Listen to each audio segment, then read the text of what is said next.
అందరికీ నమస్తే. నేను మీ భారతీయుడు కోట శ్యామ్ కుమార్. ఈ రోజు నేను కరీంనగర్ మున్సిపల్ ఆఫీస్ కి రావడం జరిగింది ఒక ప్రభుత్వానికి సూటి ప్రశ్న అడగడానికి. ఖచ్చితంగా ఇది అందరూ కూడా అడగాల్సిన ప్రశ్న. ఎందుకంటే మనం మోసపోతున్నాం. ఎందుకు మనం ఇంటి ట్యాక్స్ పే చేయాలి? ఇంటికి నల్ల నీళ్లు ఇస్తున్నారు కాబట్టి నల్లకు బిల్లు కట్టడం అనేది కామన్, అది ఖచ్చితంగా కట్టాల్సిందే. అదే విధంగా కరెంట్ ఇస్తున్నారు కాబట్టి కరెంటుకు బిల్లు కట్టాల్సిందే. అదే విధంగా చెత్త ఏమైనా ఉంటే చెత్తకు బిల్లు కడుతున్నాము, చెత్త ట్యాక్స్ కడుతున్నాము, అది ఓకే. కానీ మీరు ఇంటికి ఏం చేస్తున్నారని నేను ఇంటి ట్యాక్స్ కట్టాలి.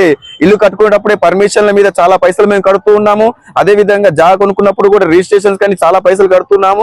అదే విధంగా ఫస్ట్ ఫ్లోర్, సెకండ్ ఫ్లోర్, ఎన్ని ఫ్లోర్లు వేస్తే అన్ని ఫ్లోర్ తగ్గట్టుగా మేము అన్ని పర్మిషన్స్ కోసం పైసలు కడుతూ వస్తున్నాం గవర్నమెంట్ కు. అయినప్పటికీ కూడా మీరు ఏం చేస్తున్నారని సంవత్సరం ఒకసారి మేము ఇంటి ట్యాక్స్ పే చేయాలి.